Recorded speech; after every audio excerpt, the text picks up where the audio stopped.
Hey YouTube land, Tyconders here, doing another action figure review, and this time I'm doing a review of a figure I had for a while, but I kept forgetting to bring him over to do a review. This is the Spawn figure from McFarlane Toys. This is the recent one. There's been several versions. There was a sword one, a mace one, an axe one, and this is the mace one. Originally I had pre-ordered the sword one, and because the sword one was no longer available at the time, they gave me the option to get the mace one, which I went with, and that was through Big Bad Toy Store.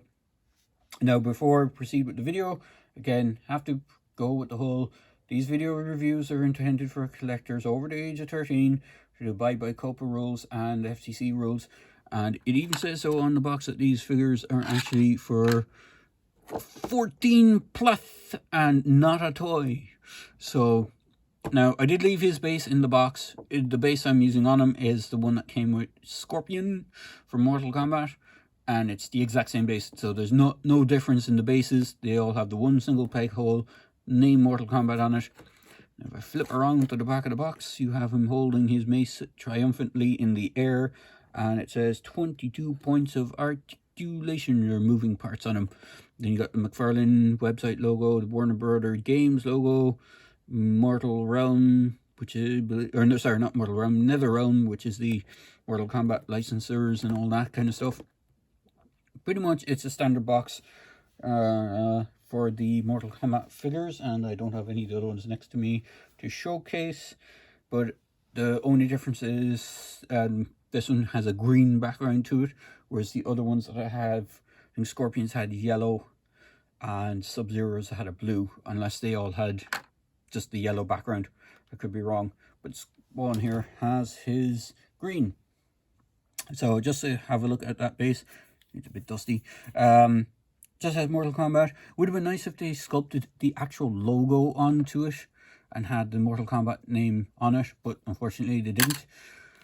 His other single accessory is this very, very sharp, pointy, spiky, smacking mace with a skull, the Spawn skull logo or motif on the very top, and it's basically, you can call it a Lucille bat with fairly mangling spikes on it.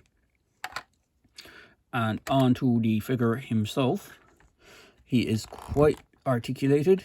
His cape is a solid piece. It's not a material cape, but it is made of a rubbery material.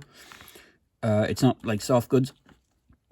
It is glued into place on him, so if you want to take it off, you would probably end up with some unsightly holes where it's plugged in and glued in place. He does have quite a nice range of articulation. He does have those kind of butterfly joint type things in the arms. His arms can go up that much. It is hindered a small bit by the cape because of the way it curves over his shoulders, or drapes over the shoulders. His head is on a ball joint. You get some good range of movement on it. Some down, back, not a great range of back and forward, but more tilt to the sides, and you can turn it and kind of give it a more menacing look. So he looks pretty sweet. His hands, interestingly enough, are sculpted in trigger finger kind of format. So even though he comes with just a melee weapon, which you would think he just came with a kind of a standard grip hand, which this thing will fit into his hand with a bit of finagling and moving. He does have those kind of standard ball hinge things that McFarlane like to use on the wrists. It's a little bit more hidden on this guy because of the size of his gauntlets. He has fairly spiky gauntlets, which are quite painful, quite sharp, quite painful, spiky bits all over him, also quite sharp, quite painful. Then he has a rubbery chain belt. He has the Spawn logo again, or the kind of skull motif logo. He does have some great range of movement on the torso and waist. He has a upper torso and a waist swivel. He has a good crunch, so you can look down quite a bit. You can even have him looking down and back with the way the head is jointed. He has a bicep swivel. He has dual jointed elbows, which his gauntlets do slightly get in the way on some of the arms, and the spiky bits get in some of the way, so he can't quite get that full over 90-degree bend, but he does get a good, well, he does get a little bit over 90-degree, but he doesn't get a full 180. But even still, he does look quite menacing. Just pop the mace out of his hand. He has the standard kind of joint for the hips, so there's a slight upper thigh swivel, but it's not much. He has dual jointed legs, which can get all the way back to a 90-degree. He has, again, those hinges on the ankles. He has a swivel. Now, this one, obviously, because of the way it's designed, you can't really get much out of it.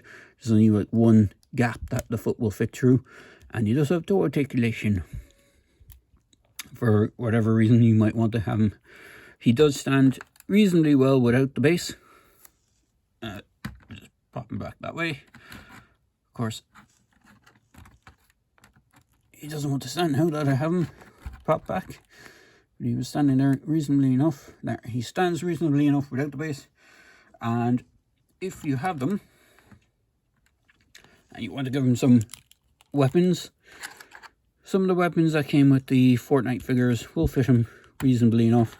So, like, I always remember him using guns and stuff like that in the movie, which is quite a long time ago now, and I think he used guns in the cartoon as well. So you can have him wielding a gun if you want. Some of these guns from the Fortnite figures will fit them. Some won't, some will. Just depends on the gun type, but overall you can get some good poses out of him. And if I just pop him onto his base, or onto a base, while I bring in the size comparisons, just get him to stand a little bit better. And I'll bring in my tape measure. So he does stand just around 7.5, about 7.25 inches tall, and he's quite a big tall chap. So bringing in Scorpion from Mortal Kombat, just to have some Mortal Kombat representation. We have Jules Winifred from the Diamond Select Pulp Fiction line, which I will always keep saying, please finish this Pulp Fiction line to Diamond Select. They kind of stopped making the figures. I don't know if it was just due to poor sales or just the way it went.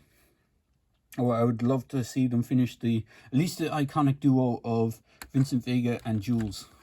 So, and then another figure that I have is 11 from the Stranger Things line. Again, another McFarlane 7-inch scale figure line. And I had him there earlier. Where did I pop him? I do have another figure to put him up against.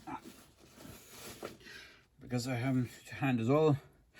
Here's Chief Hopper from the, again, Stranger Things Season 1 figure line. So overall, you can see the scale is quite good. If you have other things like Predators from the Knockout line, he should fit in quite well. I'm going to attempt to grab one of them, and hopefully everything won't go flying and fall off the table on me. So bear with me a moment while I bring one in. This is I think it was an SDC version, if I remember correctly. It's Ahab. And then they released them as a standard Predator. So this is slightly older Predator body. Doesn't have the extra articulation on it, and I think the newer ones are a slight bit taller. But you get the idea how big he is next to one of the Predators. He does stand, if the Predator will stand for me, fine. He doesn't want to stand with the mask on. He doesn't want to stand at all. So you can see the Predator is a small bit taller, but not that much taller than Spawn. So I'm not sure if that's in scale. I always thought Spawn was supposed to be a fairly tall character, but I didn't know if he was supposed to be that tall. But overall, not too bad. So there you go, guys. It's a short but quick video review for the McFarlane's Mortal Kombat 11 Spawn figure. So As I say in my videos, please feel free to like, comment, and subscribe. This guy should be available quite reasonably. There's a few variations. There's like a bloodied variation, and now I think there's a white. No, the white one is the bloodied variation, or it's kind of a creamy colored version. There's an axe version, which looks better than, will admit, it looks better than the mace one. Even though I went with, the only option I had at the time was the mace one, and I had this guy in my pile of loot for ages. So there wasn't really any point in swapping them out. And then I think the sword one has gone back up again for pre-orders, so I think that sword one is coming back out again. So overall, it's a really cool figure. Or if you want to go the insane route, you can go and pre-order the Kickstarter one. I think it's still available for pre-ordering at the time of this recording. McFarlane's doing like a Kickstarter version of Spawn with like a whole bunch of accessories and stuff. But if you're a Spawn fan, then you probably will have already known about that. So overall, not a bad figure. I do recommend picking him up. He's only, like, he's 20 bucks in the States, $19.99. I had to get mine from Big Bad Toy Store. I don't know what prices he's like over here in Ireland and in the EU. I would imagine they run for maybe 25-ish, 26. But overall, not a bad figure for what you're getting. A bit lackluster on accessories, but then again, Spawn generally never use that much accessories. So, as I said, pretty good figure. So there you go, guys. Hope you enjoyed this video review, and as the same reviews, please feel free to like, comment, and subscribe to my channel. Cheers, guys.